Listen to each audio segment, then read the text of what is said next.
That, I said that 5 minutes ago. There were two people here when I got here. I said, let's just have this meeting and go home now. Lauren, it's 2:00. He has 1 minute on my phone.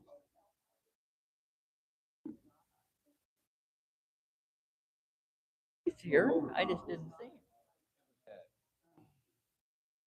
Gary's here. He's right there Bob here? No, Bob. On the other side. Bob's not here though, is he? Bob Huber's not here. Bob Huber's not here. Yes, that clock minutes. Minute quick. Good afternoon, ladies and gentlemen. Thank you for being here. We got a pretty light. Is this coming out okay? Yeah. All right. Got a pretty light crowd here. That's too bad.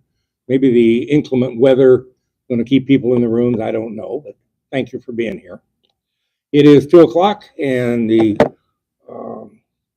meeting is open now. There he is over there. First order of business would be here the minutes of the previous meeting.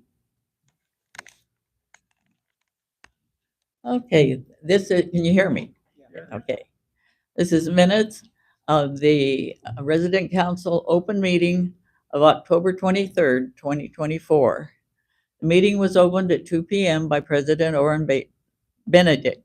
Council members present include Orrin Benedict, Bob Huber, Ken McMullen, Diane Swing, John Gray, and Marge Ammons. Gary Peterson was absent. There were also 38 residents in attendance. The minutes of the previous meeting of September 25th, 2024 were approved as read. Diane Swing reported that the balance in the Employee Appreciation Fund is $21,400. Receipts for the month included $1,321 donations from residents, $272 from contribution boxes, $155 from the general store jar, $1,280 from the yard sale. There is outstanding money still to be received from the yard sale. The total is still $2,800.83, less than last year, with 1 month remaining until the close of the contribution year. Ken McMullen reported for the Buildings Committee.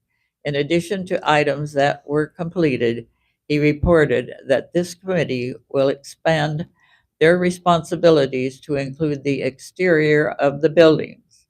New business. A letter of resignation from the Resident Council from Don Hicks was reported. This was due to health reasons.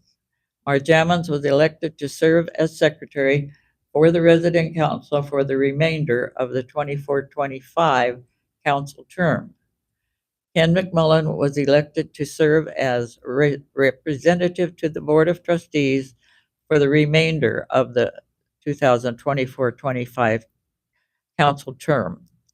Orrin announced that the following officers had been elected for the council: President Orrin Benedict, Vice President Bob Huber, Secretary Marge Ammons, Treasurer Diane Swing, and Representative to the Board Ken McMullen.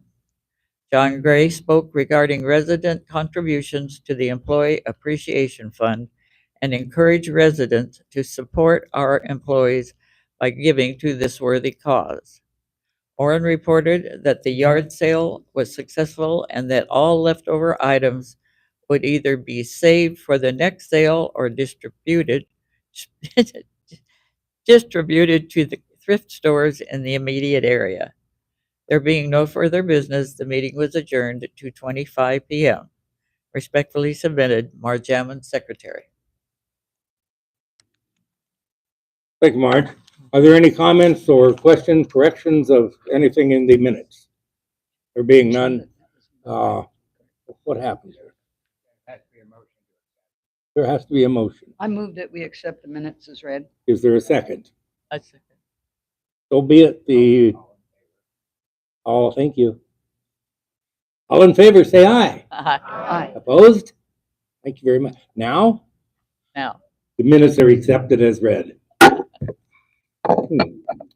Yeah, good. Nick says right here, 'cause I'm reading it. Treasurer's report, please.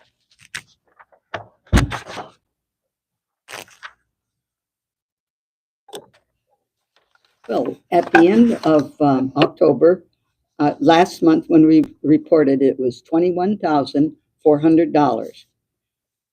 The total income that we received from donations this one time is $22.40. The breakdown of that is from the homes withholdings, $1,043. From the boxes, the hall Slow boxes. down. Ready? Writing. No, hold on. Okay. 1,043 from what?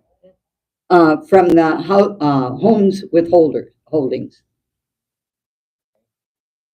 The hall boxes, that was really nice. Thank you for those that donated, $1,045. From our box, the general store box, we had $112. From the yard sale, we had $40. That gave us a total closing in the bank of $23,640. That was good. We were only 2,000 behind before, but last year we had those people that donate once a year at the end of the year. We had a nice donation, so we actually are $4,000 less than we had last year. Anybody that puts in a one time a year donation, if they could please get it in before the end of November, by the 29th of November preferably, so that we can be sure and include it in the Employee Appreciation Fund. The total, once more, like I said, we're at $23,640. Thank you.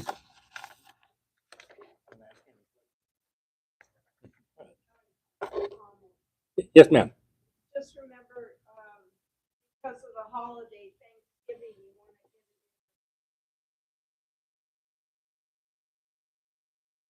to May I answer that? Our fiscal year ends, we can get it into our books. It is okay for, it is okay for us to put it in the bank afterwards. Thank you. But yes, we do need it by the 29th. If they give it to us sooner, that's better. Any comments or questions on the treasurer's report? I have a motion to accept them, or do we accept them? Do we accept them? They're just accepted. All right. Thank you. Concerning the treasurer's report, or the treasury is not the treasury of the council, it's the treasury of the association, for not even that, the EAF, Employee Appreciation Fund. Excuse me. There are some residents that like to give their donations in one lump sum toward the end. And if you're one of those, then we encourage you to get that into us as well, because every penny counts. Do we have any board, not board, that's wrong, committee reports?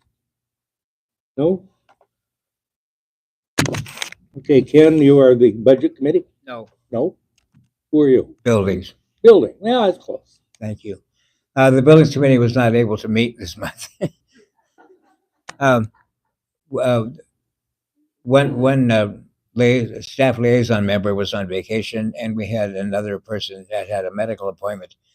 And so the other three of us decided that the person that was from the staff is the most important person on our committee, and we will postpone that until December. Also, if you don't mind, while I'm here, I'll give a report for the rep to the board. Hey, pretty please. Thank you. You're welcome. I have nothing to report for that committee yet. I mean, only because the next Board of Trustees meeting will be on December the 18th. I will be representing the council via Zoom that day. I was going to go to, it's in Covina this time, and I was going to go to Covina, but I wound up having to be organized for an installation that evening, so I'll do both of them in one day here. And then I will have a report for the um, open meeting in January, since we do not have an open meeting in December. Thank you, Ken. I'm also the chairman of the grounds committee. I'm sorry, did you have a question?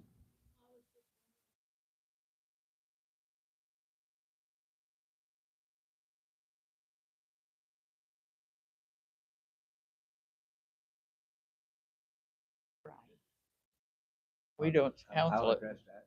Thank you. I'm going to address it as well in a Staff moment. member. That's fine. We tried that with the building committee. It doesn't work because of other staff requirements for the two liaison staff members. They cannot meet before the second Thursday of the month. And also, we run into problems with people having appointments on the first Thursday of the month. So it just doesn't work out for us. And the Thursdays are the only day that we can meet together. All right. Okay. I am the chairman of the grounds committee, and I have no report. But I do have some information. Several weeks ago, I told you that we were going to reschedule the meeting dates of our committee meeting to better be able to tell you what's going on. And so we've made that change. The committee only meets once a quarter. And we changed the meeting date so that it would be just prior to the this meeting here. The thing is, because of the holidays, the town hall got pushed up a week. So the town hall in a minute is going to be a week earlier than it normally would have. We did not reschedule the grounds committee meeting. That'll happen next week, and you'll get that report at our next committee meeting. In January, yes. But that's why you don't have a grounds report from the grounds committee. Yes, ma'am.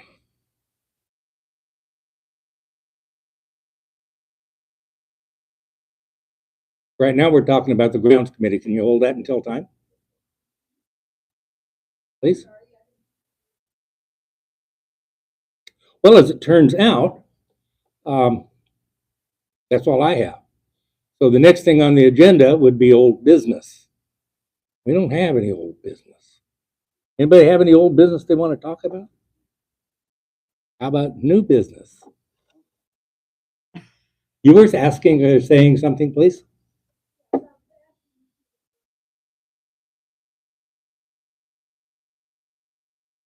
Oh, you know what? That'd be a great idea. Well, lay it on everything, this particular meeting. But okay, that's fine. Tell me when you are. Go right ahead. You have the floor. Penny?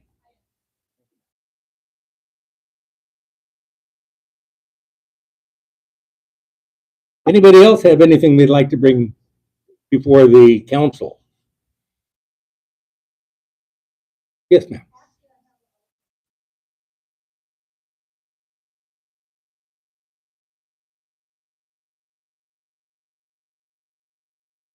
There is a what, please? Are you the master of the lodge? I can't understand all of you. What'd she say? He asked if Ken's the master. Yes, Yes, we're getting a new master, yes.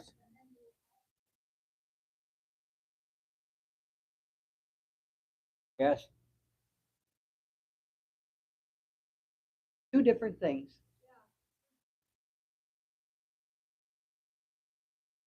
It is, and he's a good man. I also do windows on the side.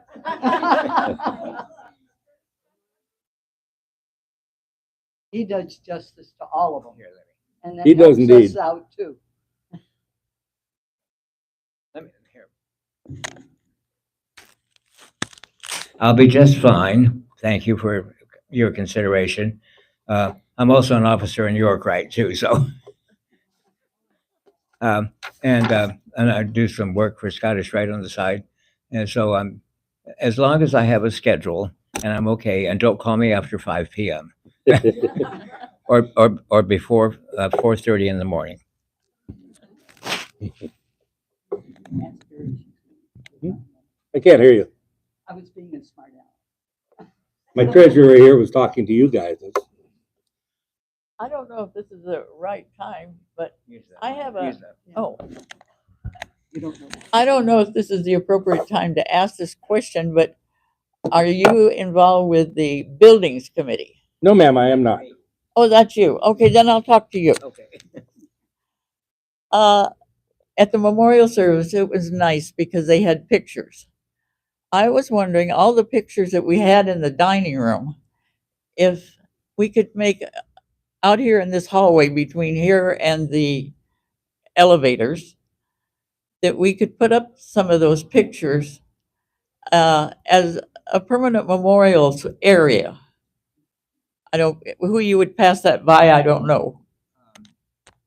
Can you tell me, where would you want them located, Marge? On the wall, I know, but where? right outside Oh, here. here. Here, between here and the elevators. Oh, on this level. Yes. Oh, I'll look into that. Okay, thank you. You want more pictures? Well, it was nice when they were, it was nice when they were in the dining room. And since they have them, it shouldn't be a big deal to hang up pictures. Okay. And you have your flags out there. Okay? Okay. Thank you. Yeah, thank you for that, Matt. Marge. Yeah, you all are encouraged and welcome to speak to the committee people and come up with ideas as Marge has done. That's what we need to hear is from you guys, talking to us. You are the association, residents association, as defined in your residence handbook. And that's one of the reasons that we're here. The only reason we're here is for us to hear from you and for you to hear from us. And so we encourage that. Whether it's a good idea or not, if we don't hear it, chances are we're not going to work on it. Yes, sir. Where can you get a recent copy? Anybody know the answer? I think I know somebody. Jeannie, where can they get that copy?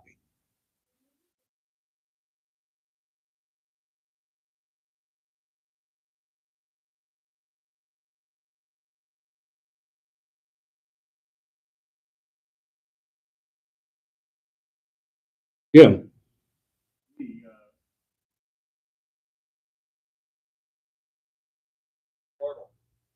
Oh, is it? Nice. Thank you. Thank you for that. The resident handbook is available on the resident portal that you can pick up, get on. You can get the portal on the kiosks, I believe, that are around the campus. You can get them if you have the application on your cell phone, or if you have a computer and you have the application on that, you can read the handbook there. If you have any questions, call the treasurer. IT. Are there any other inputs that you'd like to lay on us or that you have questions from us to you? In that case, I think possibly there's one more.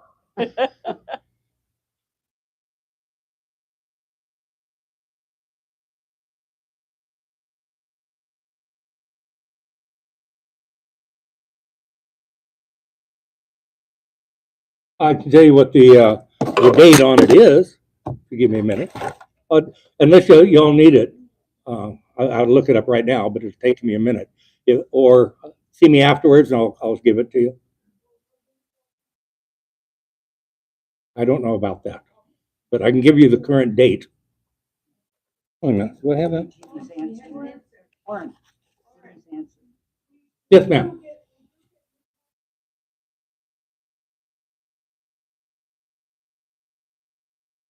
No, we just got one We not too just got long one, ago. Yeah. Okay.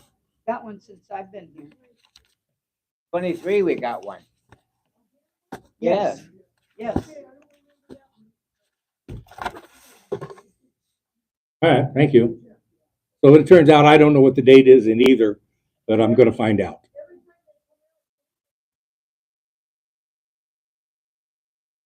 Okay, thank you, Jeannie.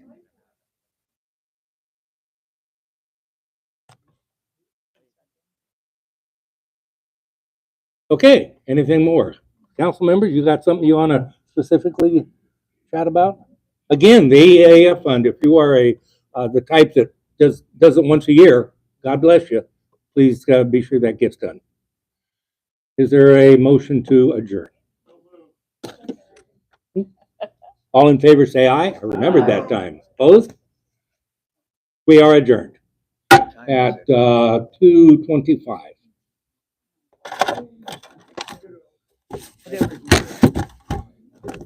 Susie, I'll get back to you with that date for sure.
update.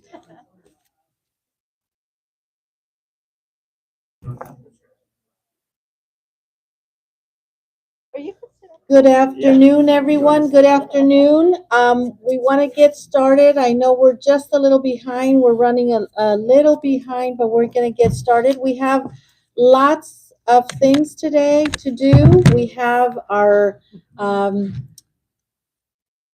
presentations, our task force presentations, and we're going to leave these up here for a little while. Gladys, Yvonne, there's plenty of seating over here in the front on this side. We're just going to get a little settled.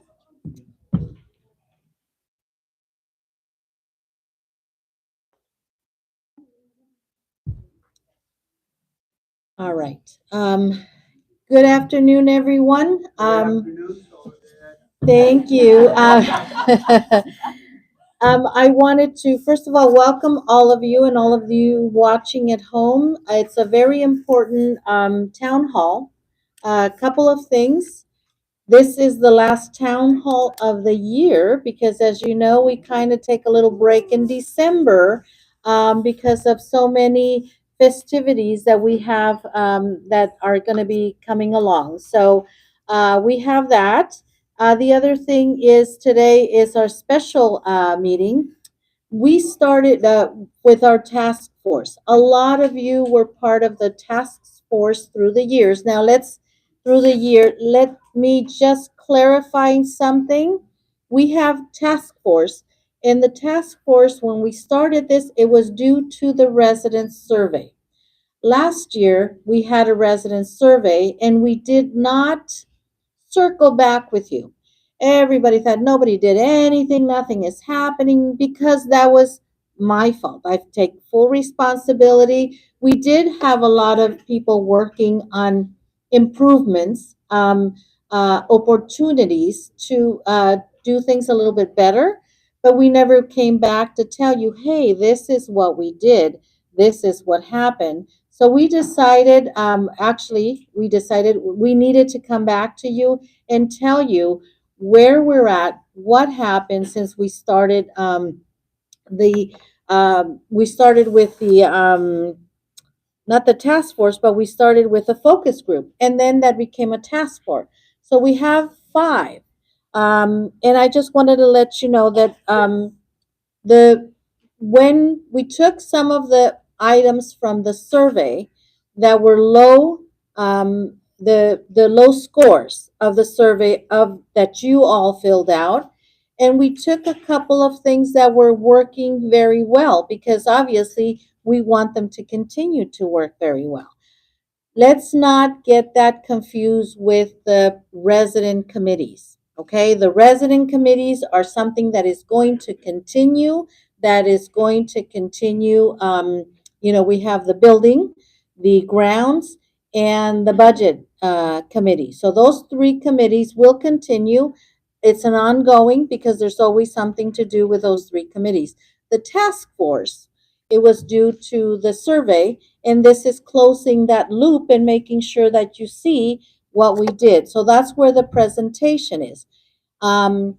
If we need to have another committee, not a task force, but a committee that is a continuum, we can also do that, and we will talk about that at a later date. So that is where we start, and the the the the committees or the task force that will be presented today that were due to good scores are going to be Lorber and health services, assisted living health services. Those are the ones that scored high, but we wanted to continue doing that. So that's why we did those 2 task force. The other task force was IT, communications, and dietary. Those didn't score as high as we would have liked them. So the group, the team, did a lot of work. And then we also had and which we'll be presenting, we also had the mission and vision. The mission and vision task force will be presented to you, not today. That one we're going to table it till January because there's other steps that we have to take in order to complete that one and then present it to you. Once we have it all worked out, Trisha and Ralph McNitt, and I think there was one other person. There you go. Diana Swing was in that task force. So we will be presenting that to the residents sometime in January. So that one we're going to table. So with that start, we are going to start with the communications task force. We're going to get those mics out. The mics are here. Okay. We can use these? Mhm. Oh, nice, so we can go stand by our. Yes, Oh, yes. So awesome. communications will present first. And please, one more thing, Kim, before you start. If you have questions, once each presenter finishes, this is the time where you can ask questions right away. We don't want you to wait till the end. When our updates come up, then you wait till the end. But for this, because it's so important that you ask questions as they are presenting, please do raise your hand and we'll get you to your questions. Thanks. Okay, everyone, so I'm Kim Haig. I'm the Senior Director of Events, Recreation and Volunteer Services. And myself and Chaplain Joel Ingram were the staff liaisons that were assigned to the Communications Focus Group. And our Communications Focus Group included Jeannie Benedict, Bill Karn, Tricia Dale, Richard Feichner, Shirley Grandmaid, Clyde Sheely, and then we also had Marty Trudell and Ralph McNitt as part of that team. And when the focus group met, they decided that there were specific areas that needed our attention. And those areas included phone calls, the resident portal, which is now called Uniguest. You may recognize it as Touchtown previously. Flyers, overhead announcements, lunchtime announcements, the Alexa devices, phone messages, and email directories, and then verbal communications. So our communications focus group gave this list of items that list of items went to our task force. And our communications task force looked at all of these different areas and decided we interpreted what might be the issues or the problems around some of these, and then we sort of put them in a priority list as the communications task force, what we wanted to tackle first. And so we identified 2 specific areas that we wanted to focus our attention on, because there's a lot of stuff within this, and some of these items may be taken care of through the 2 main topics that we chose. So one of the areas that we wanted to focus on was updating the staff email or the staff voicemail names, their daily message, and their out of office message. So we heard from the focus group that when residents called staff members' phones, they weren't always getting the name of the person that they were calling, the department they were calling, or a proper message. And so the communications task force took on that big responsibility of making sure that each one of our staff members had at least their name, the department they worked in, and at least a message on their phone, so that when you as a resident called that staff member, you knew who you were calling if they didn't pick up their phone, so you could leave a proper message. So Joel worked really hard on a script, and our resident task force committee members called each one of those staff members' voicemails on a weekend to find out if all of those elements were included in their voicemail message. And we tried to do it on a weekend, so it wasn't during the work week for most of us, so that we could see how many people or staff members needed to be reminded to go in and update those things. And we got a lot accomplished with that. It took us quite a while. Before it went to the residents to call, we sent out an email blast to all of our staff members, gave them a sample script of a voicemail message and what the residents wanted to hear on that message when they called. So it gave them the opportunity to update it before the residents started calling them to see if they'd really done what we asked them to do.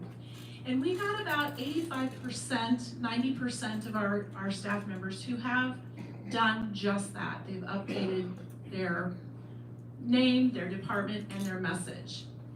One of the things that we want to keep in mind is that's an ongoing process. That's not something that's just going to be fixed one time and it's over and done. We're going to need to, as staff members and managers, remember that we need to go in and change if we're going to be away on vacation. If our title changes or if we move departments, we need to make sure that we keep those updated for the residents. So that was the main focus of, that was the first part of our focus, was on staff voicemail messages. The next priority that the communications task force set for the team was to figure out how we can get the Uniguest, or the former Touchtown, what's now called Uniguest, or the resident portal, how that can get more functional. And Joel really took on a big part of this particular priority. And I'm gonna let Joel talk about the Uniguest portal and where we are and how we're gonna make that process work. Thank you, Kim. How many of you have used our Uniguest system just at any time? Now, some of you may have used it and thought you were using it, right? It comes in 4 different flavors, right? One is the kiosks that you will see like in the main dining room waiting area. That's Uniguest. If you go to that and look up a resident or staff member or what's on the menu, that's Uniguest. It's also available as an app that you can download and put on a mobile device, a phone, a tablet, iPad, that kind of thing. Certain TVs, if you have the certain brand of TV, that can also display Uniguest, and on a computer, regular desktop or laptop computer, you can also access Uniguest. It's very useful. When we first started to use it, it was called Touchtown then. I didn't use it, I didn't have it on my phone, and I thought I was doing fine. And then 2 years ago, when in our task force, I started to use it, and I was like, wow, this is tremendously useful.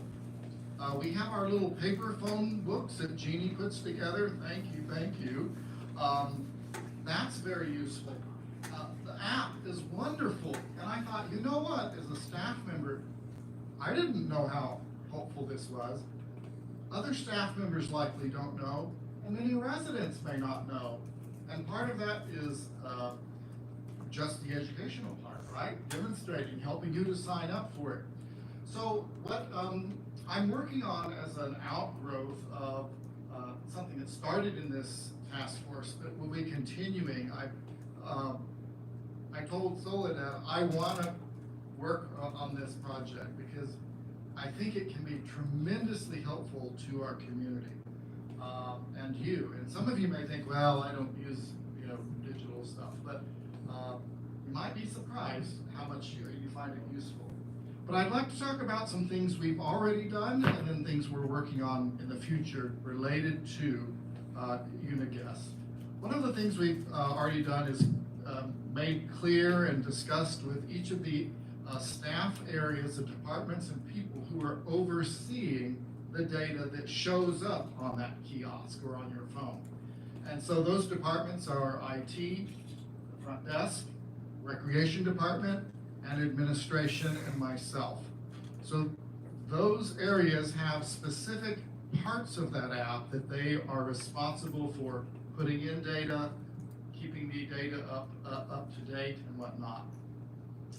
Also, we've done some early work to work on the directories, the staff and resident directories on that app. What we want is for both residents and staff, if the name is there, if the title is there, if the apartment is there, the phone number, we want that information to be complete. We want it to be up to date. And the goal is to have our digital directory in the Touchtown app or on the kiosk very much parallel or mirror our paper phone directory. So that if you're used to using the paper directory and you say, oh, I want to try this, you're not lost. If you can use this one, it's basically organized the same way on the digital, on the kiosk or on your app. So we've worked on that. I've reached out to Uniguest, and we're working with them, improve the workflow, I think, for making changes moving forward. And I've worked with Edwin. Edwin's been very helpful. I know many of you have appreciated the work he's doing. Edwin and I are working together, and others in IT, to just make the workflow of the app a little bit better. Future things we want to do, I'll just mention briefly. I mentioned we want the app to be more accurate in reflecting the paper phone directory we have for staff and residents, and vice versa. We also want to add a new staff and new resident area. You know, in the messenger, you'll have a page that says, oh, here's the new residents that moved in. I'd like the app to be able to show you, if you're using it, or kiosk, to be able to say, oh, what residents recently moved in? And you can see them, their picture, their apartment, that kind of thing. Same for staff, so that you can know if there's new staff, you can look them up. I'd like to add a canteen, staff canteen area, because the app is used both by staff and residents. So just as you have the ability to look up what's on the menu today, morning, noon, and night, it'd be nice if staff using the app could say, hey, what's in the canteen today? And look it up. The messenger, we want to make sure that's reflective of just not too much information. The last 3 messengers and not additional ones. We want to add a photo functionality, if possible, to the maintenance section. In this app, it's very easy for staff and residents, if you see something that's needs to be repaired, you can go in and indicate, oh, this needs to be fixed. But I've been thinking about it and thought, you know what, a picture's worth 1,000 words. It would be really great if we could take a picture included in that message going to Jeff and his team. So we're exploring to see if that's an option to add in. There is video and photo sections for the kiosk or the app or tablets. And we want to make sure that that area is well utilized. So town halls, we did a senior safety presentation. We've done pre-need arrangement presentations. It would be nice for residents to be able to say, oh, you know, I couldn't attend that, but I'd like to watch it now. Go to the app, go to your tablet, go to your computer, and be able to watch the video or see pictures from events. So we want to add that to Uniguest as well. There's a document section for the app.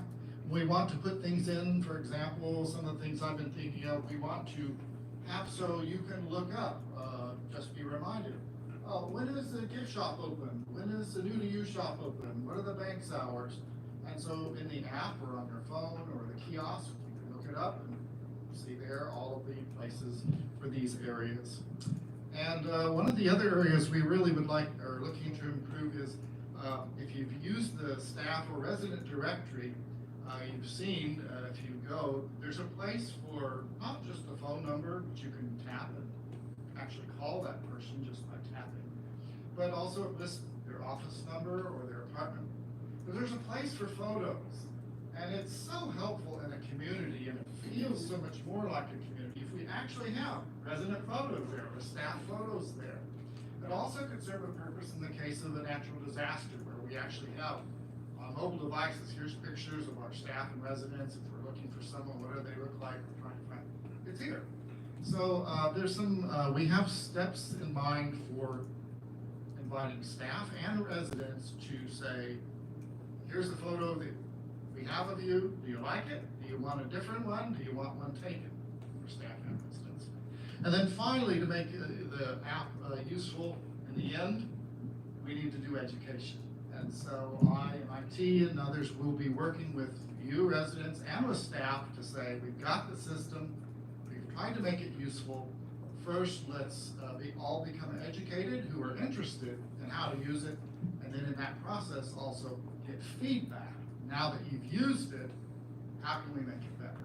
And that will be an ongoing conversation. But that's kind of one of the areas that we worked on and are continuing to work on. See, there are questions. Do you want us to just move right to those? So with that.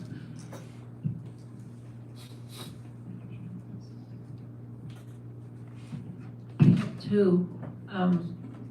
If you're going to be putting in menus available up in the employee canteen, you need to, I think you need to specify somewhere that these meals are only available for the employees, the staff, and not the residents, because even though the residents might like to know what's available up Right. there, they're not supposed to eat up there, so Right. they won't be served.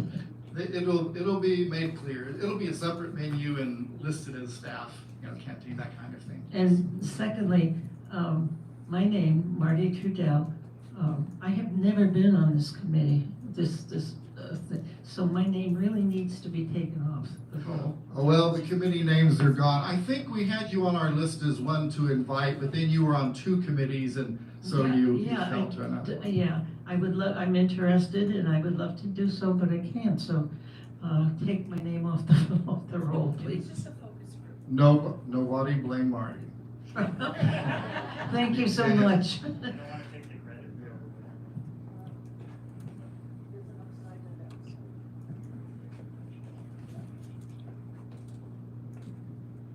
I loved having this portal when it first came on, but it's not kept up to date. And I was wondering, part of the problem seems to be that each department is responsible for keeping its own up to date, as opposed to have one individual somewhere who keeps it up to date. Right now, we've got Alan Davies, we have Joe's name still on there, we have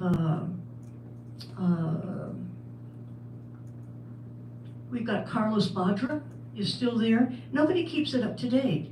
Yeah, And one that's- other thing that would be nice is like with the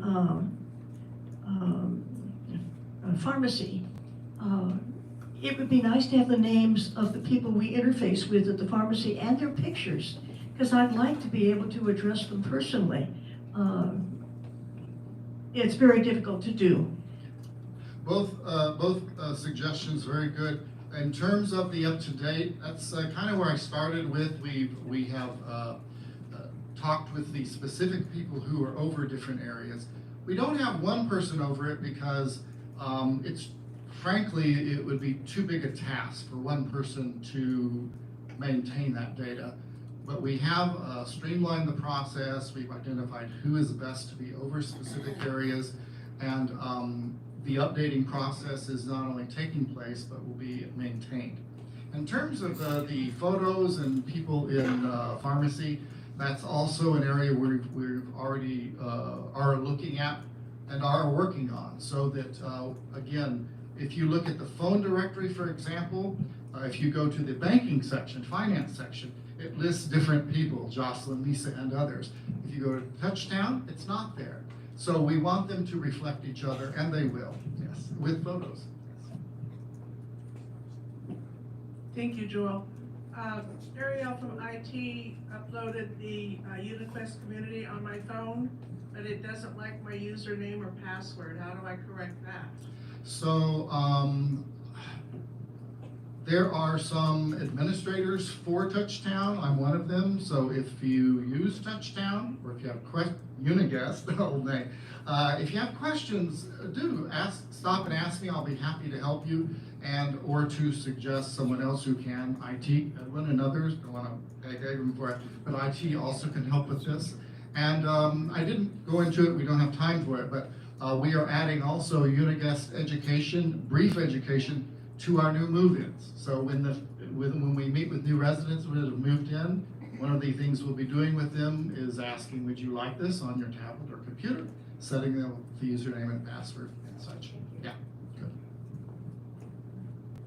good. Forgive a newbie question here, but does this Uniguest have a personal portal page for each one of us that would include such things as pending medical appointments? It's a one-way device, largely. There's a bit of two-way. It's not something where information, that is to say, goes 2 ways. So that's kind of beyond its purpose. And it's really mostly communication in terms of how do I get things I need done around the home done, to call people or know how to email them or phone them, that kind of thing. Yes. On the Uniguest app, there's a place for activities. I find that to be a repeat of daily activities. It is listed as events. To me, poker tonight is an activity. To me, an event is town hall. An event is Thursday turkey roost. Those never appear. We'll get flyers days before, and hopefully we remember. But it would be nice if events actually included events. Second, are we gonna discuss Alexa? So Alexa was not part of our focus in this task force group. I would like to talk with you further about events and activities distinctions. We can incorporate that in. There was one other thing you mentioned that brought to mind, but it skips right now. Announcements. You talked about, sometimes we get flyers and it's 2 days before. If you look at the app or the kiosk, the announcements section is not really being utilized, I think, properly or the best way right now. Correct. And so announcements will become the area for current updates. Here's kind of the latest thing. So if you get a flyer, hopefully you should be able to look in the Uniguest. There it is as well.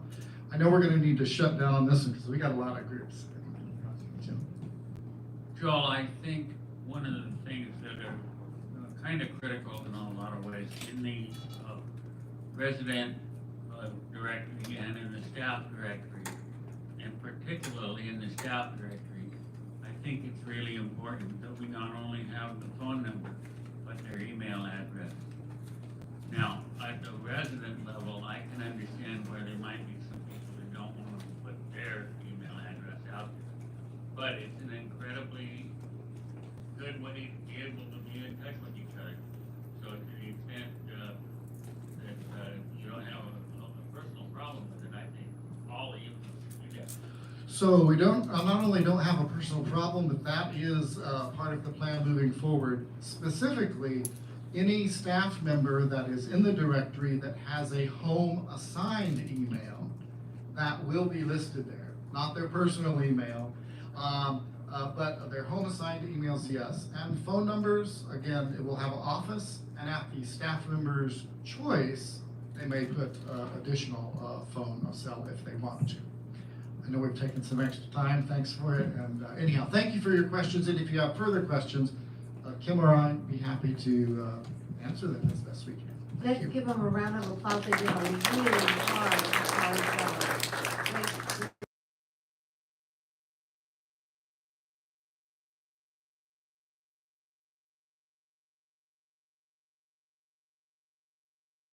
I'm going to have Lynn come over to her board. Hello. Hi, good afternoon, everyone. How many of you have not seen me before? I'm Lynn. I am the division controller. I started here in June. I am located on the lower level. Right after you get out the elevator, my door is to the left of resident banking. It's usually open, and you can come in anytime if you have any questions or concerns. Today, I will go over finance, and part of my task force team is Jeannie and Marjorie and Diane. Come on up.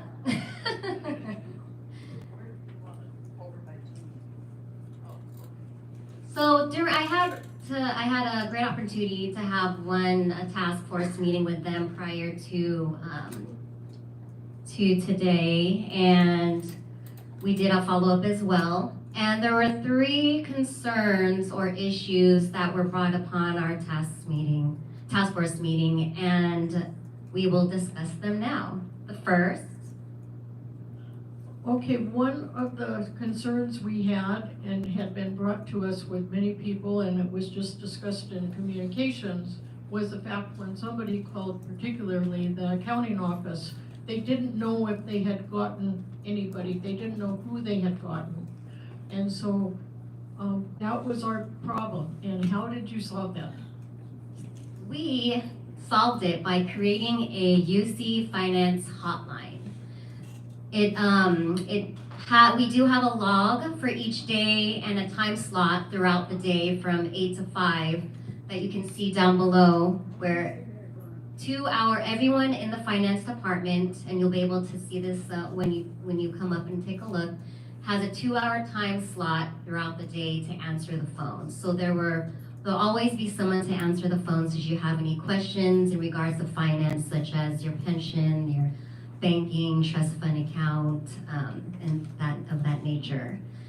And the phone number, 510-429-6444 or extension 6444. So we're here to answer questions should you have any. And as I mentioned earlier, my door is open as well for any questions. Next concern.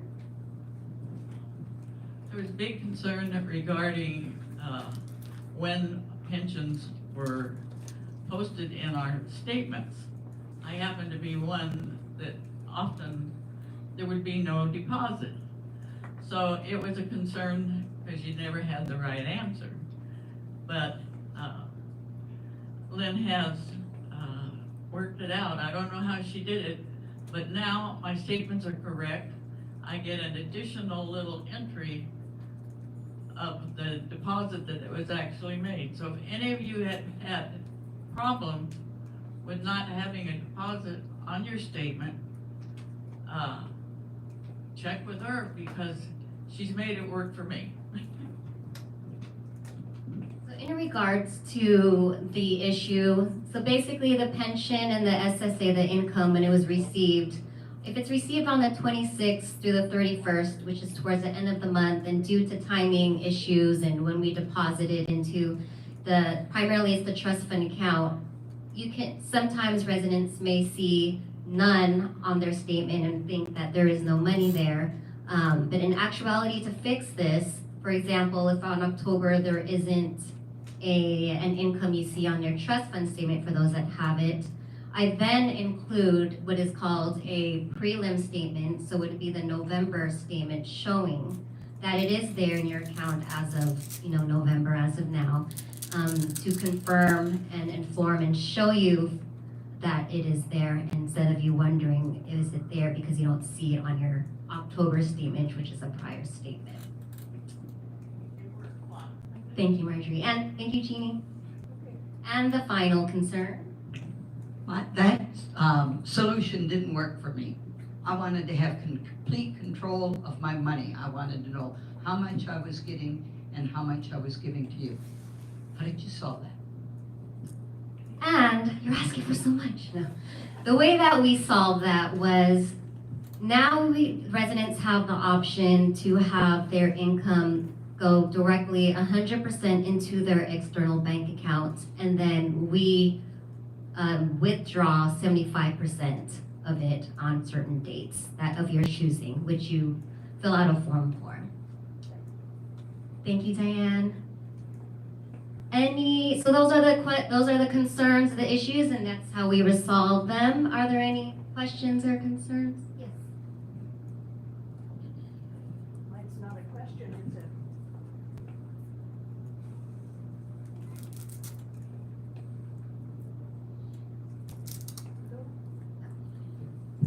Okay.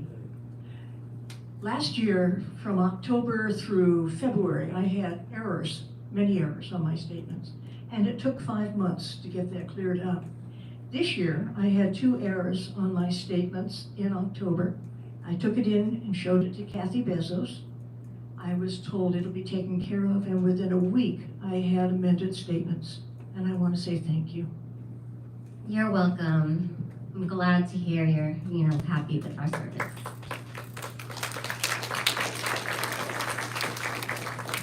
Thanks again to the beautiful, wonderful ladies that helped.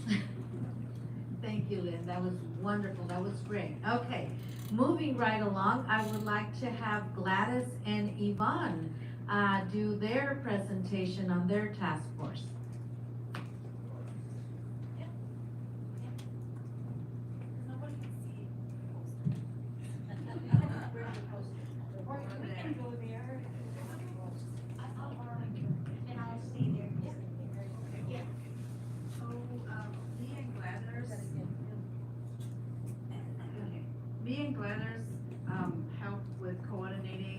RCFE louder.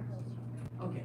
Me and Gladys helped coordinate the RCFE clinical group, and we have met 3 times since June, and we have many members who came one day and sometimes all 3 meetings. So let me just read the name real quick. Mr. Hams, Mrs.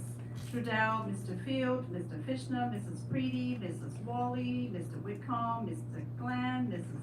Byard, Mrs. Dell, Mrs. Dion. So we have a long list. Yes.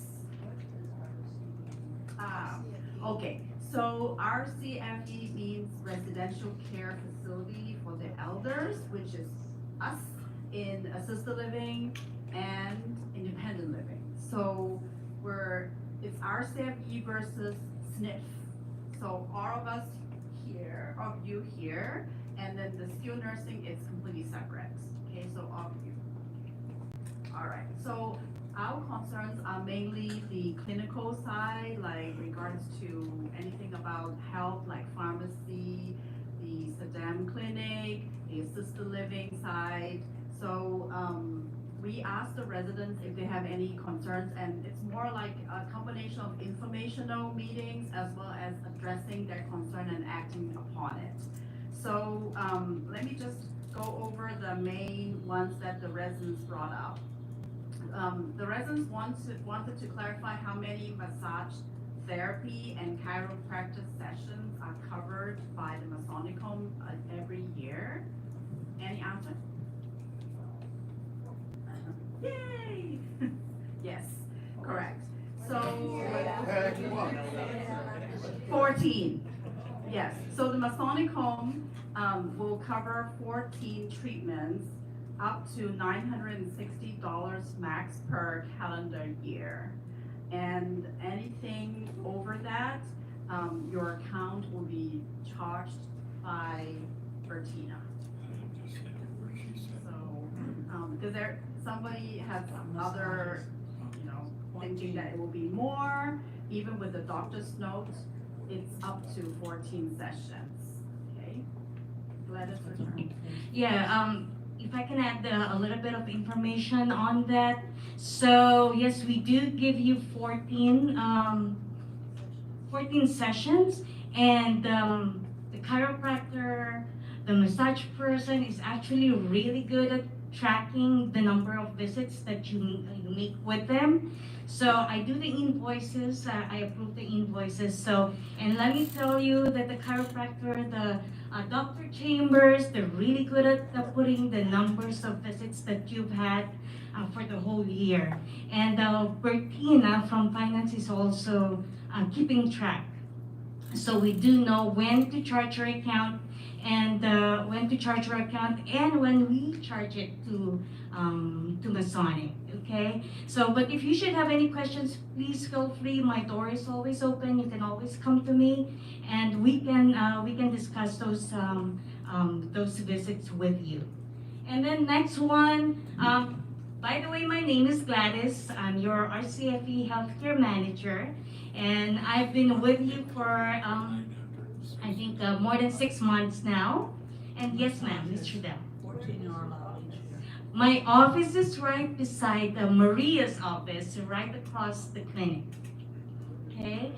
And I'm standing right here because this is where our poster is. So at the end of the session, if you would like to look at the posters, this is where the nursing concerns are.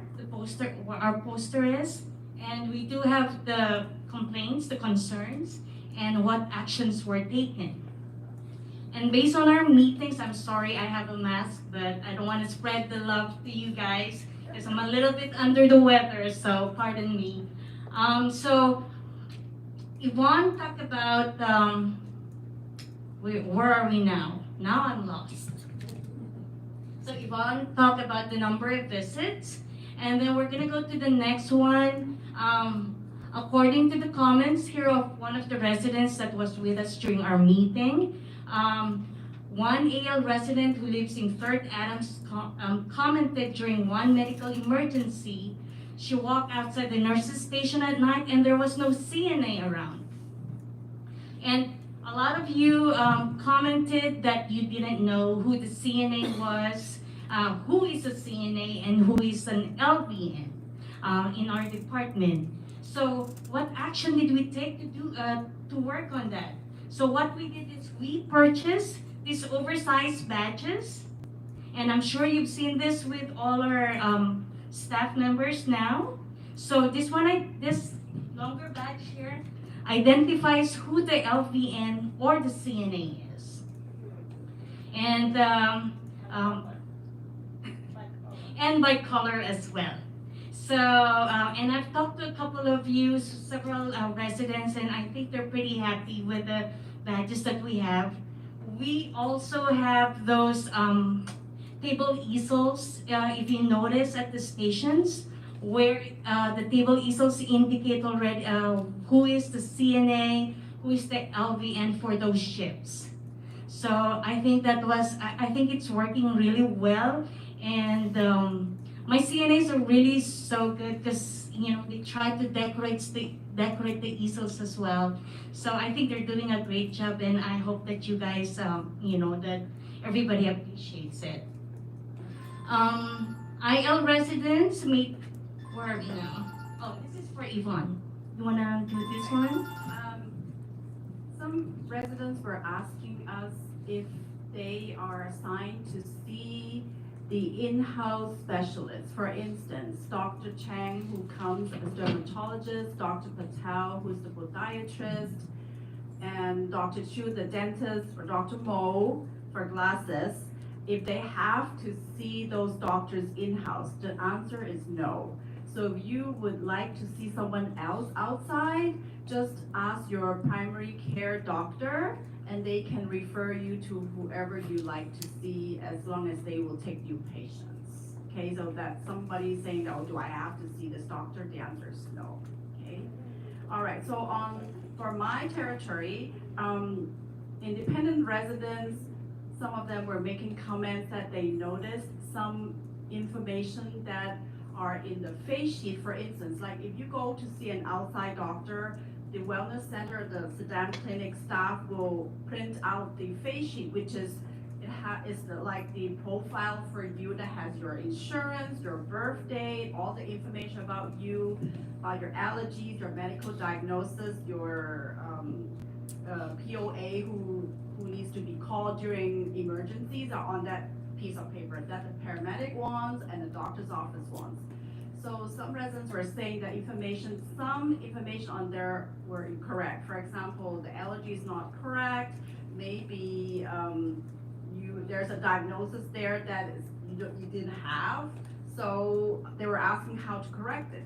So the answer was we need to correct it by asking the doctor. So what I did is we printed out all the face sheet as well as your medication list. If you're independent residents taking your own meds, you should have gotten that list from me a couple months ago, and I've asked you to turn it back to me. So I've gotten a lot of those back, and we're in the process of correcting and making sure that your med list is correct. So pharmacy, I will be responsible to be sending out these lists every 6 months, and make sure if you have corrections, make them and give them back to me, and I will update them. The face sheet, I will give them to the HIM department because they will need to update, okay? If you didn't get one from me and you would like to have an updated list anytime for medications, just stop by the pharmacy or call me. So we wanted the list very updated. Do you want to talk about the driver? Yeah, so we had a comment from one of the residents that talked about some envelopes that the drivers bring back from outside medical appointments that are not being given to the LVN in a timely manner. So what we did, and it's true that some, when you go out to your appointment, sometimes they do forget, or the resident forgets to give out the envelopes to the LVNs. And that's one reason why sometimes we do miss upcoming appointments for you, or we miss new orders that are coming from your doctor during that visit. So what we're doing now is, as soon as your appointment is done, the driver drops that envelope to in a box over at Jocelyn Sousa's office, and I'm sorry about that. And at the end of the day, Jocelyn opens all of those envelopes and matches those envelopes with those residents on our list of who want the appointment that day. And if we miss envelopes, then either we call you, because some residents like to hold the envelopes themselves and present it to Jocelyn, and that's okay. You can do that as well. But at the same time, we also, what we're going to do is, if we don't see those envelopes with your names on it, then we either call you to find out if there are new orders from your doctor or new appointments that need to be set up, or we also call the clinic where you went to find out if there are any new orders or anything new for you that nursing has to know.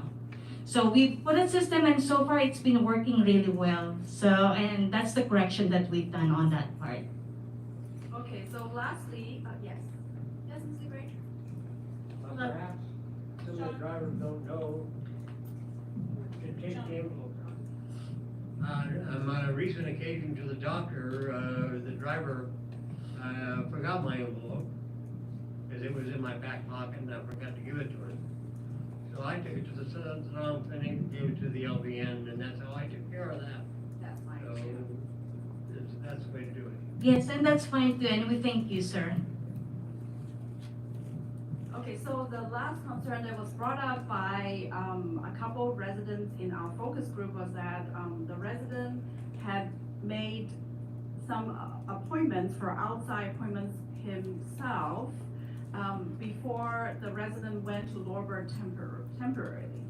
So, and then during the stay in Lorber, those appointments that were made by the resident himself were all dropped. So we looked into it. I checked with Jocelyn, the appointment coordinator in the Sedam Clinic, as well as the nursing staff, and see what's going on. And they told me that it was hit and miss. So I called the Matrix Care, which is our computer system. We use this computer system called Matrix Care to the entire campus for nurses, finance, pharmacy, use a different one, but we use it. It's like our clinical software. And they confirmed with me that it's the way it's hardly set in the system that way. And they consider Lorber, us, entire different facility. So if you were outside living in another facility and going into Masonic Home, they automatically canceled all the appointments. And there's no way. Is it fixed now? They told me they couldn't do it.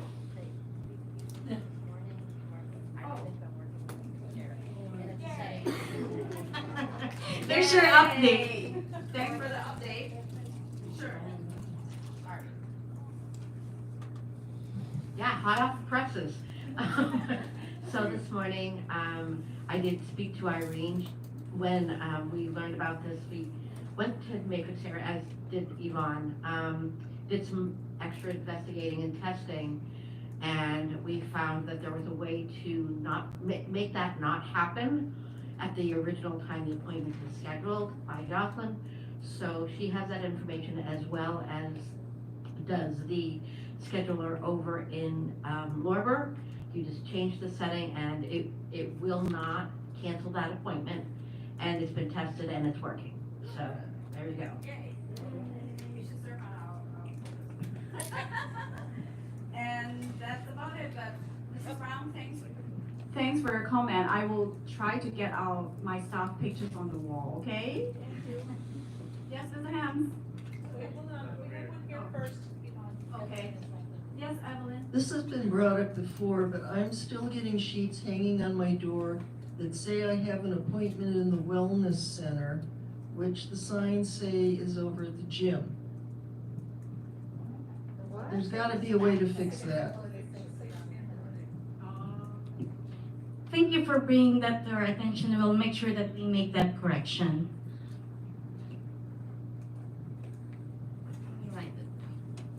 Yes, ma'am. Hold on. I would like to mention, Yvonne, that the committee was terminated just before the shutdown of the clinic, and that we had no input, we had no warning. So I know that Terry has asked us to reconvene and perhaps monitor that situation as it develops. You're absolutely right, Bill. We are going to, actually, the committee is gonna be a little bit different. We're gonna send out information out, and it's not going to be with Yvonne, because obviously Yvonne has a lot of things to do in the pharmacy, but we're gonna regroup and see who are the key players for that committee as liaisons. The residents, whoever wants to join, could be that's what I was talking about at the beginning. If we are gonna make another committee, and this may be an ongoing one as we've done with the building, with the budget and the grounds committee, so we can have a clinical committee, and that could be, but we are going to regroup that one to make sure we have the right players. So we heard you. If, the question I have is that if you have to go see the chiropractor for more than 14 visits in a 12-month period, who pays for the additional? Yes, so the resident will have to pay anything after 14 visits. Would that And we charge it to your house account. And why would that not be covered by the home? Because actually, that's a perk, Susie, that we give to the residents because of the contract, right? The 75 to 25. We wanted to do that to help the residents so they don't have that expense. But in reality, if you go to any other community, those are services that we don't pay for, Medicare doesn't pay for. If Medicare pays for them, that's great. So we are giving that many amount of appointments or sessions to the residents as a, as a good citizen. We really do think that those are important for our seniors, and we came in a group and we figured 14 was the what we could do before charging the residents. Yeah, Medicare doesn't pay, yeah. I have a question regarding notifications that I'm assuming Jocelyn Whiteley sends out. I'm getting multiple notices for the same appointment, and I don't know whether she is doing that or is someone assisting her, and I'm getting multiple notices, but it's a waste of paper, which I'm totally against wasting paper. Well, thank you for bringing that to our attention, but I'm gonna look into that, Ms. Erlene. Thank you so much. Wait, hold on, wait for the mic.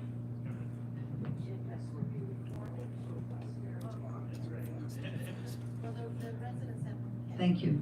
Is acupuncture included on the 14? Yes, it is. So 14 acupuncture and 14 chiropractor? Yes. Per calendar year.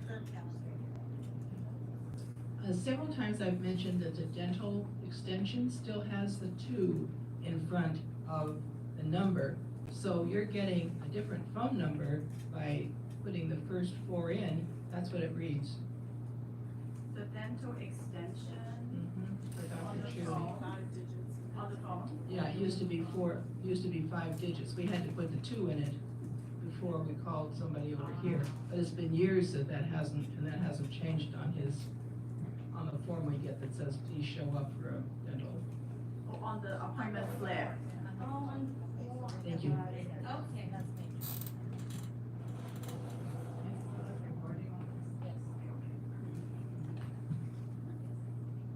Just to be clear, you're saying that the 14 visits, therapy visits are paid for by the home, not by Medicare? Yes. So then why aren't any other appointments after the 14 paid for by Medicare? Why do we have to? We only pay what Medicare doesn't pay. Medicare only Like if we have secondary insurance, they don't pay. Medicare only pays, I think, for about 4 per calendar year, so we're paying 14. So if you wanna then use those other 4 or 3, I'm not perfectly sure, and bill and have Medicare be billed, that would have to be by your, we don't bill Medicare, it would have to be by your acupuncture or your masseuse, whatever that, if they are able to bill Medicare, because that's the other thing, if they can't bill Medicare because they're not Medicare certified, then, then it would have to be you. So after the 14, if we needed more, we would need a doctor's recommendation. For Medicare to pay. Medicare, If you then want Medicare to Medicare would pay. if Medicare would pay, but you'd have to find a provider, outside provider that Medicare would be able to pay. Okay, and so the other provider would be your secondary insurance? No, the other provider will just pay bill Medicare. We wouldn't do that, so it's. Right, I Yeah. understand that. So it's 2 separate things, yeah. So you wanna use our, vendors that we have 14 and 14. If you wanna go outside and have them bill Medicare, you can do that as well.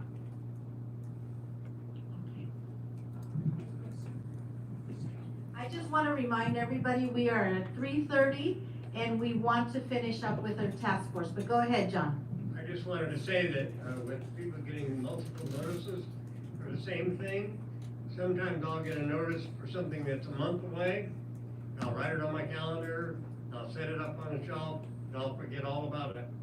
And I find it really helpful if 2 or 3 days before the appointment comes up, I get a notice reminding me that I have to go somewhere. So it's not a waste of paper, it's very helpful for folks like me that don't know where the hell I'm going.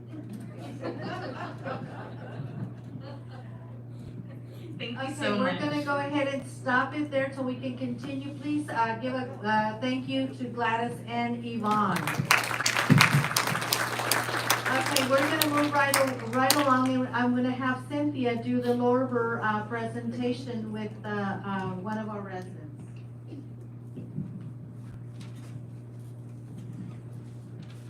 Good afternoon, I'm Cynthia Cruz, I'm the administrator at Lorber. And we were one of the fortunate ones from what Soledad said that did not have any focus items on our survey. So we still had to do a focus group, so we would, what it is we did a focus group that we just wanted to make improvements to whatever we had, so we had to find some issues. So the people in our group were Ambika, she's our social services director, Erin, recreation director, myself, Teresa is out, but she was also in our focus group. And we had 3 residents. We had Mr. Nevin Chamberlain, and we have Miss Dawn Hicks, and we did have another resident, Mr. Richard Maxwell. He has a previous appointment already, so he wasn't able to come. So Ms. Hicks will be the one to present. There were 2 concerns for our focus group decided were call lights and meals.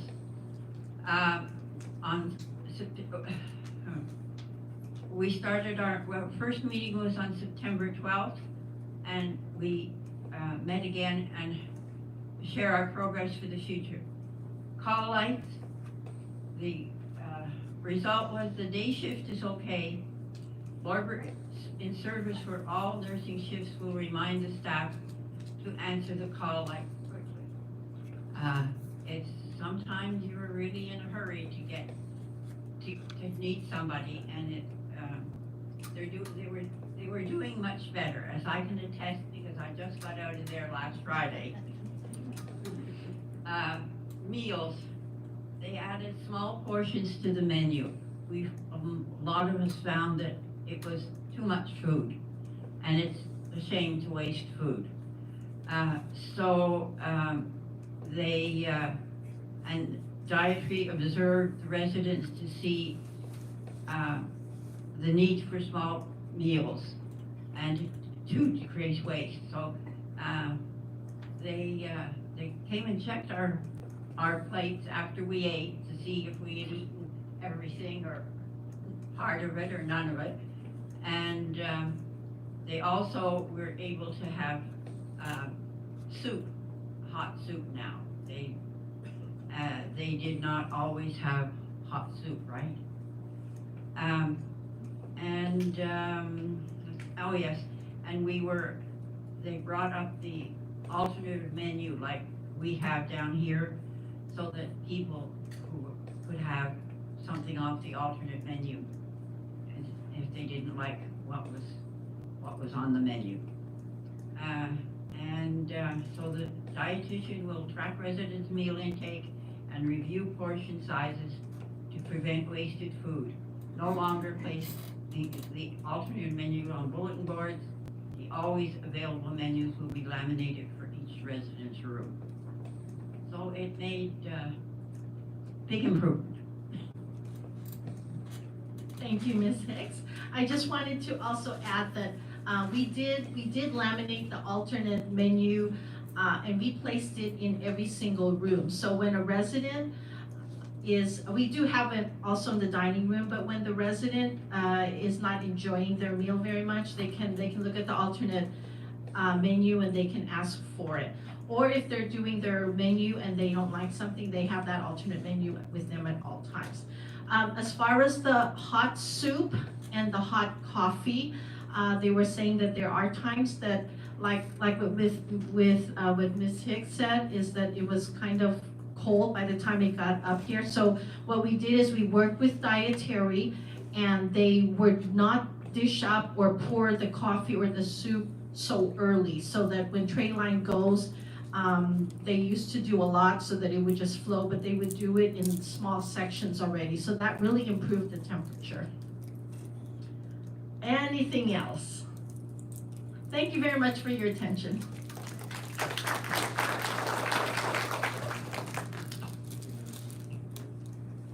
All right, I'm gonna go ahead and call on dietary to do their presentation with and Jeff was the liaison, but Jeff he's working on something else that hopefully I'll have 5 minutes to talk to you guys about. Hello, I'm Jeremy Garrett, Director of Dining Services. Like Soledad said, Jeff, myself, and Kate led the Dietary Task Force. Our members were Barb and Barry Brown, Linda and Robert Church, Susan Greaves, and Bob Schwartz. I would like to welcome up Robert and Kate to help do our presentation. Thank you, Jeremy. There's Kate. Everybody knows Kate. Hello, everyone. Okay, Jeremy told us who the members were on the task force, and the concerns addressed by us on the salad bars. Sneeze guard has been raised as high as possible to allow better access. Different tongs and spoons are being tried to improve serving the different salad items. The salad dressing containers have been shortened to clear the sneeze guard.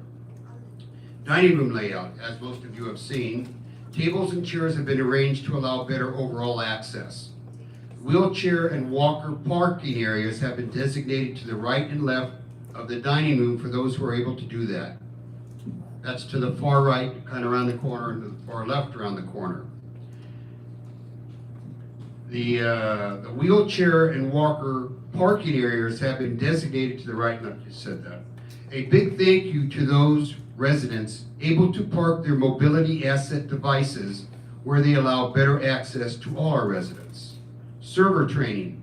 The servers have and are receiving training to be more proactive and attentive to residents during meals. Feedback. Jeremy and Kate and the chefs always welcome constructive comments on how to improve the experience in the dining room, and do not forget compliments when their jobs are well done. Kate, would you like to say anything? Well, just can I make an announcement right now? So for today, I'm pretty sure that we already sent out a letter for, on your apartment about the Thanksgiving, feast that we're gonna have for next week on the 28th. So what we're gonna do, we're gonna be more organized this time. So we're gonna be doing, 2 sittings on the, Thanksgiving. So first sitting is gonna be on 11 a.m. and then the other one, the second sitting will be at 12 noon. So you can call us, you can call me. It's gonna be on the letter. You guys can pass out this one if you guys wanna see it. That's the same as the one that you guys will be getting on your apartment.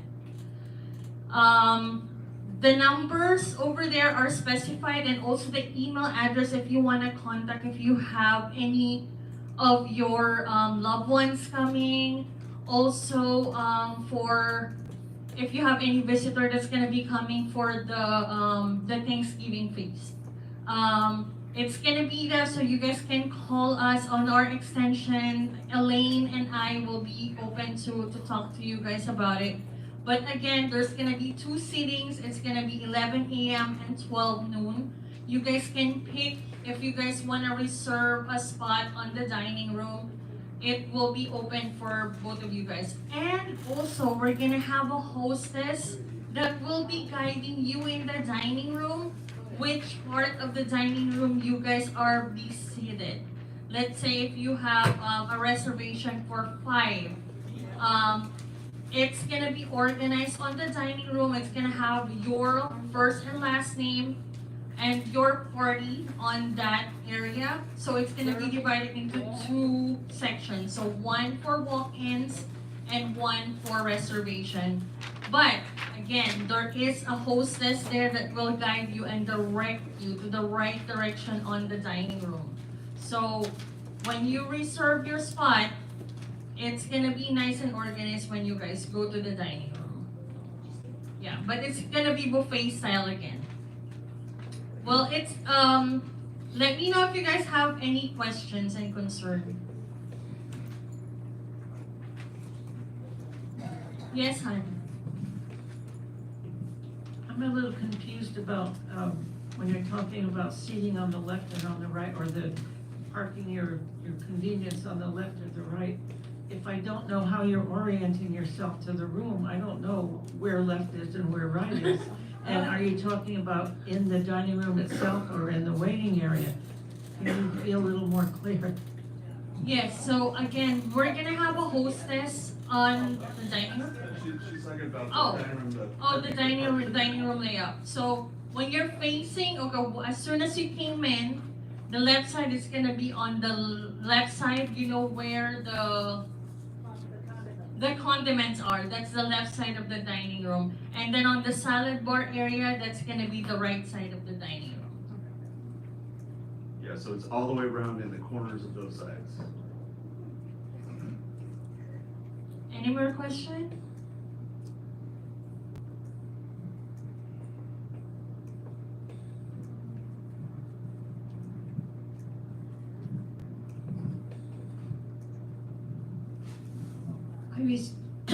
I was just wondering, for the people that do have walkers, and if we get to the table, I mean, some of us can't walk, if we leave our walker in one spot and have to walk all the way to the other side. Yeah. Is there gonna be help for somebody like that? Yeah, it's not mandatory to park your walkers or anything, but we do have the servers will help you if you want to have your walkers put around. Okay. Anything special being planned for mechanized food? From what kind of food? Mechanized. Oh, mechanicals, soft. As in, so for Thanksgiving or? Thanksgiving. Yeah, usually we'll get orders, put in beforehand, so we can accommodate anything you need. We just need to know ahead of time. So Gary, was your question, if you go to the dining room, will you get your mechanical soft diet in the dining room for Thanksgiving? I will get it there, it's just, you get anything, the food's so good elsewhere, and And I hate to say what it tastes like in the mechanical race. Sorry, say that again. The food is so good. It's a shame that the mechanical items don't come out really exquisite. Presentation, I think is what he's saying, right?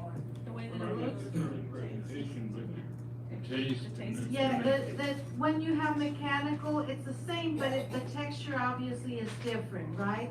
But we will try to get it as best as we can. You say the food is good, and we'll try to get it to your needs as much as we can, Gary. Unfortunately, once you change the texture, the food, the visual and the taste changes a little bit. But we'll try to do the best. Okay, and make sure you get if that's what your order or your dietary needs are, make sure we get them to Kate and Jeremy beforehand, okay? This would be the last question, so we can move on to the next task force. I only have one Yeah, it's on. I only have one question. Why don't you fix food in American instead of all the foreign foods you come up with?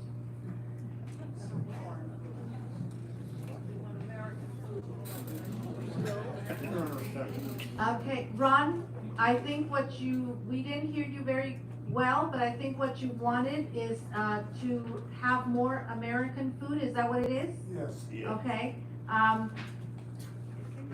we will, when they have the open, food committee, you should come in, and so they can talk to you about that. That would be a great place to start, okay?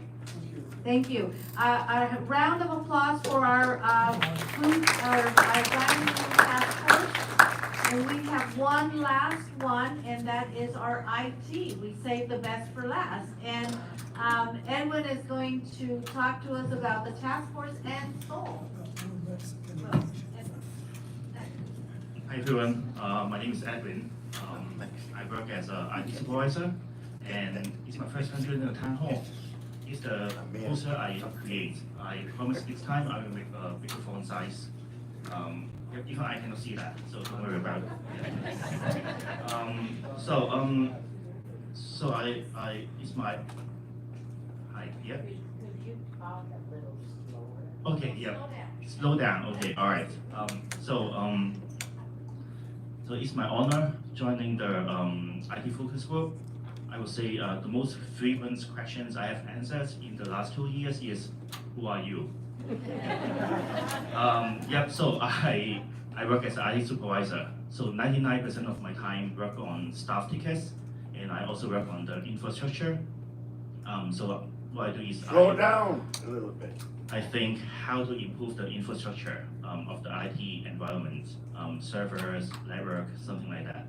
So many of you have not seen me, but I know that my team, Brian and Ariel, they have helped you a lot, and I only see you when they escalate questions to me. So it's good to see you all here. So in the focus group, we have seen a few challenges. So one is for new residents, they don't know where to get help or how to get help.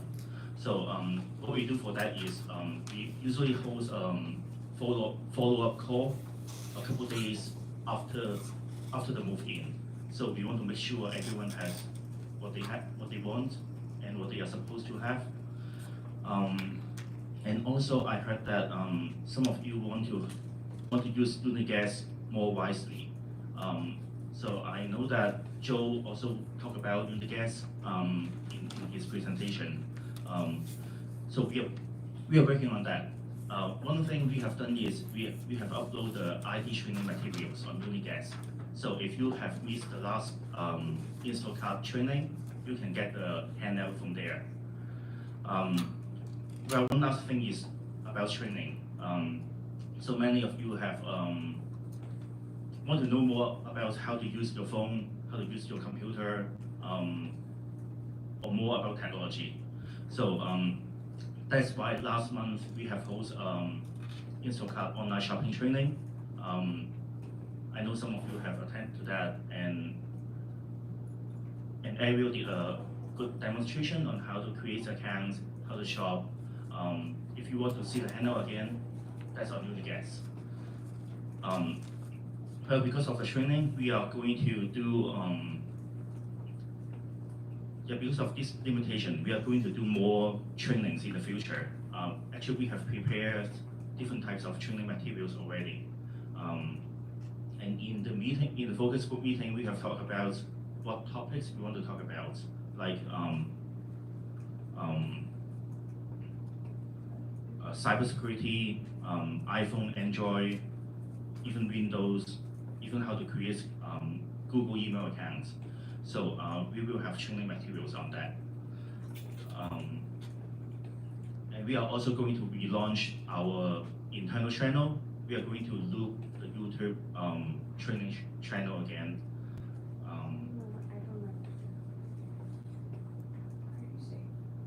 Yes.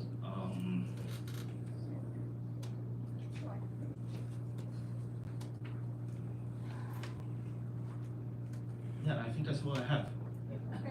Yeah. Do you have any questions?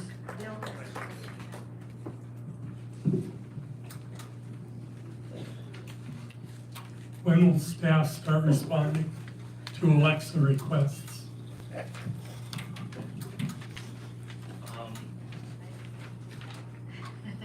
So Alexa, we have, Bill, we have a meeting with our AVA people coming up. And when Alan was here, we had just barely touched the surface. So we're gonna implement Chris Smith. We'll be going to our meetings with the Alexa device, with the people from Alexa, to get IT trained and get them to work on the Alexa. So that's coming. We just barely started with the movement of people moving around. We just want to make sure that when we start the meeting, we have the right players.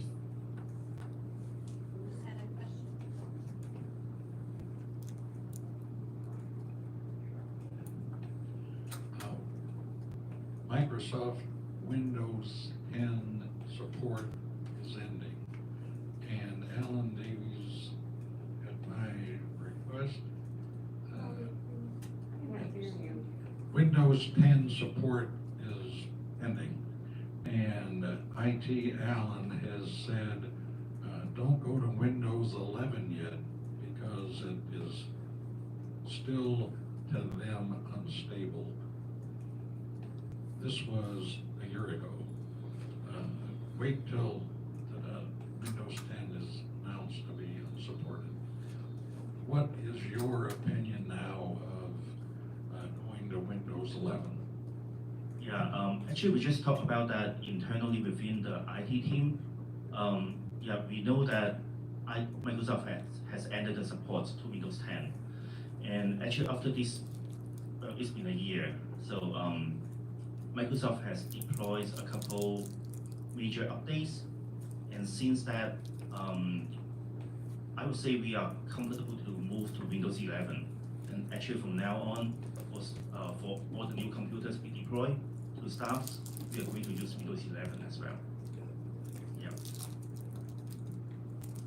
Any other questions? Okay, great. Thank you, Edwin. You did a great job. I'm Edwin.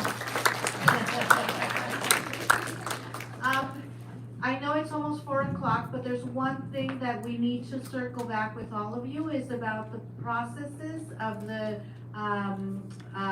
Saddam Clinic, and Chris has an update for us, and then we're gonna let you go. Now, just one quick reminder, remember December, no town hall, and the information that I wanted to give you at the very beginning is all those residents who live in the north building. We know you don't have hot water. The front desk has the room numbers of other empty apartments that we've already provided towels if you need to take a shower.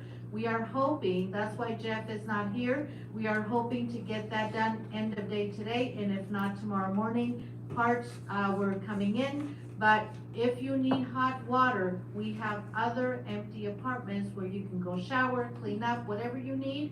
Just please call the front desk. That's for the north outside only, and yes, there's heat. The only thing that we don't have right now is hot water.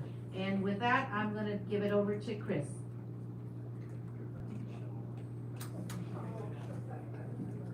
Thank you, Soledad. Am I on the mic right now? Okay, good, because I don't get it right the first time usually.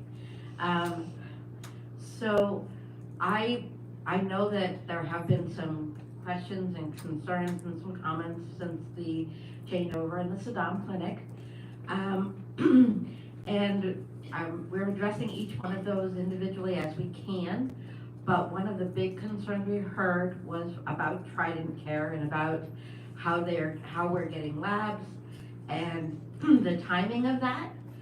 Right now, we're working on trying to make that process easier and better. I will be calling Trident Care now that I have kind of a feel for what all of the different issues are. I will be calling them and working with them to try to make sure that your lab results get to you in a timely fashion. Part of the issue is that how they have to release their lab results and who they have to release them to. So that's the conversation I'm going to be having with them tomorrow. Because if they come to us, then there's a delay. If they go to your doctor and your doctor doesn't have a portal that they can put them in so that you can see them, that causes a delay in you seeing those. Before it was easier because if you had insight into the Washington Hospital My Chart, you could see them immediately. And that's not the case if we can't get them to that system, and we can't because that belongs to Washington, not us. So that is what we're working on right now. I know that's been one of the bigger concerns. I know there are also some questions about the hours.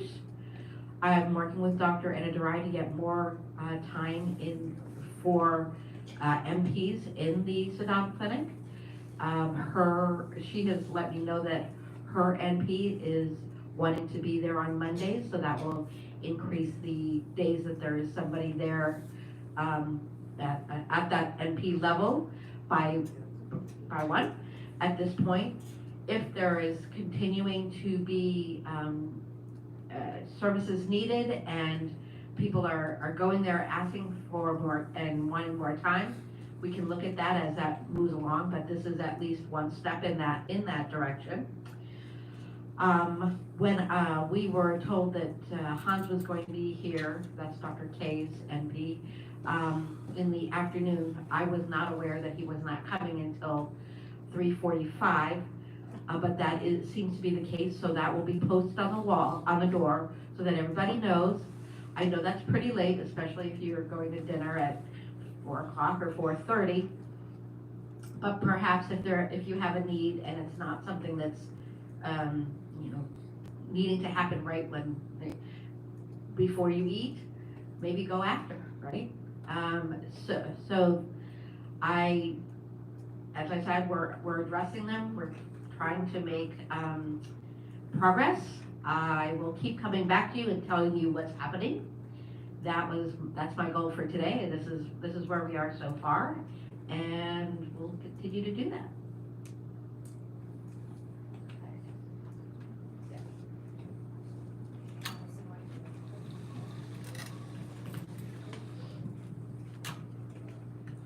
Hi, Chris. Hi. Is it not working?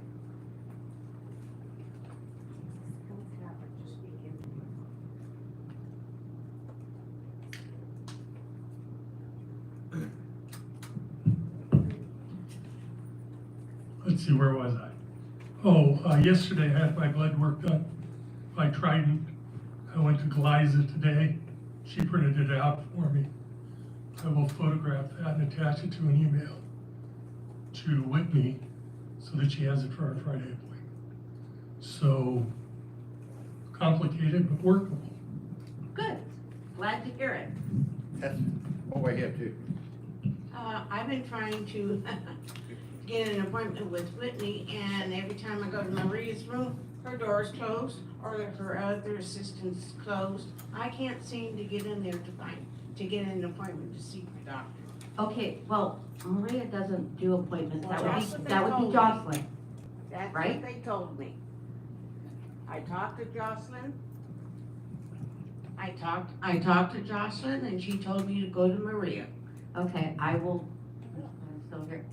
Can you look into that, please? Gladys will handle that for you. Thank you. You're very welcome.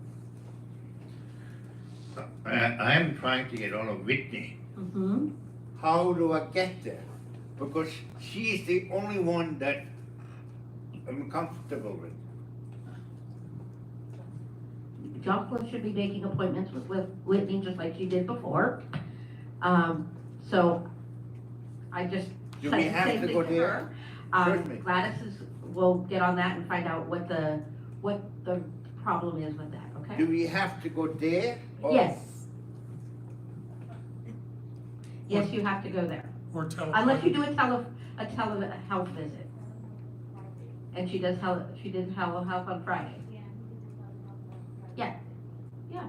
You did it on Friday with Whitney, so that, yeah.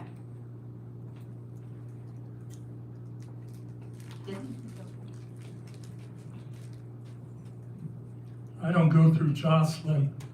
I email Whitney on the Washington app and make my own appointments with her. Okay, well, that's an option that you can take.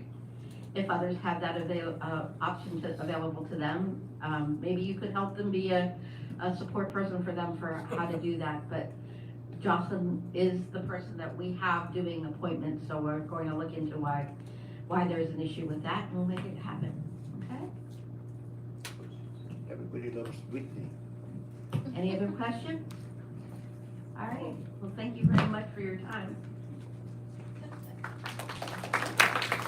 All right, we're almost at 4. I think we have Soul, and then we will end with Soul. Let's go ahead and finish it up. I know it's almost time, but this is our last one for the year, okay? What a way to end the year. I feel really honored. Well, happy Thanksgiving, Merry Christmas, Happy New Year. No, I'm Saul Silverman. I'm the Director of Masonic Assistance and Outreach. Really quick, some things for MOS. So MOS continues to see an increase in the number of clients that we're serving. We're actually up to 290 total individuals. That's including the families, that we're serving of members and their surviving spouses.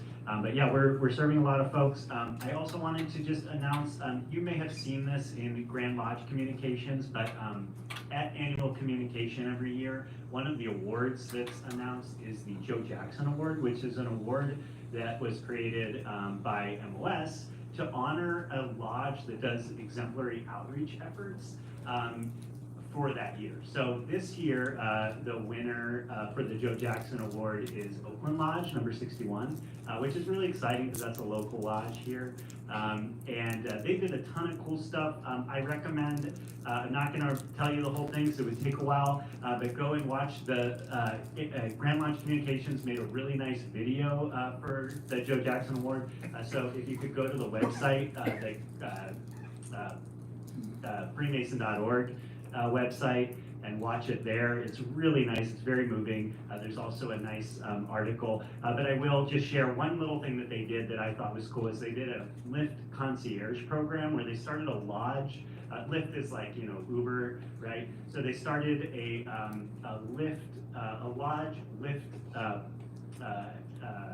account. And so any member who wants to get to the lodge but can't get there, maybe it's a senior member who doesn't drive at night but wants to go to stated meeting, they can get a free ride through that account. So they just go on and sign. So I thought that was really cool. And they've done a lot of other really great an interesting outreach effort. So I just want to congratulate Oakland Lodge if there happen to be any members in the audience. And then for lodge presentations, we did 2 in November. We were at Orange Grove Lodge, number 293 on November 12th. On the 18th, we were just at Rio Linda Lodge, number 786. And then we're wrapping up our trainings for our lodge outreach training coordinators. We did one via Zoom on October 30th for divisions 1 and 2. And then we just had a really great meeting in Division 3, which is the local division at Island City Lodge in Alameda. Raise your hand if you attended that meeting. We had a resident who attended that meeting. We had almost 30 people at that meeting, so it was great. Yeah, that's all I have. So happy Thanksgiving, everybody. Happy Hanukkah. I said that was the last one, but we have lots of stuff this December coming up, and I want Kim to give us a little bit of everything that's going to transpire in a very synopsis way, because I know your time is precious. So please bear with us a little bit. And I know you're hungry. I do have some updates really quickly. I just wanted to remind everyone that the tree lighting ceremony will be on December 5th, and we're going to do it here in the auditorium and utilize the sedan patio. We have a great lineup of entertainment for that evening, including some, I'm going to say it wrong, so everybody just ignore me, but the Ballet Folklorico. Newark Memorial High School, we have another group that's coming in to sing Christmas carols, and we have the Acacia Creek Dancers that are going to entertain. Santa will be here, so please mark your calendars for that, December 5th, 5 o'clock, and we'll start here in the auditorium, and then the high school band will lead us, parade us around to the front for the tree lighting about 7:15-ish. The other event that's happening on December 10th is the resident holiday party. All of you that are in IL and AL should have received your invitation packet with an RSVP card. I want to make sure that everyone understands that the meal this year is a duet plate. So it's a filet and a lobster tail. If you have a shellfish allergy, please note that on your RSVP card, and dining services will make accommodations for that. Also, I requested that you provide 3 names of other residents that you'd like to sit with at the holiday party. I will do my best to accommodate your request, but please keep in mind, I'm not going to guarantee that all 3 of those folks that you list you'll be able to sit with. For our new residents that have not experienced a holiday party with us before, this holiday party is for residents only. This isn't an opportunity for you to invite your family and friends. You'll have plenty of time during the month of December to invite them to other dinners, but this one is for the residents of the Masonic home. So our social hour will be here in the auditorium starting at 4, and then we'll start to move up to the dining room to begin the dinner process at 5:30 up there. Your RSVP card also allows you the opportunity to say that you want to eat in the Savor dining room. Though I put main dining room, forgive me, it's old habits are hard to break. A satellite dining room, which means you won't be eating in the main dining room, but perhaps in one of the dining rooms in Adams, or you can opt to do room service. So please make sure that you fill those out and get those back to me, and you can drop those off at the front desk or at my office. And then I think on December 2nd, the East Bay Past Matrons and Past Patrons Association is doing their annual holiday party for the residents here in the auditorium, and that's at 1:30 in the afternoon. So lots of holiday fun coming up, and we're looking forward to it. So if you have any questions, I'll be here for a little bit. You can ask me then. All right, thank you, Soledad. Thank you, Kim, and that concludes our town hall for 2024, and we'll see you at the town hall, in the first town hall in January 2025. Have a great evening. Thank you.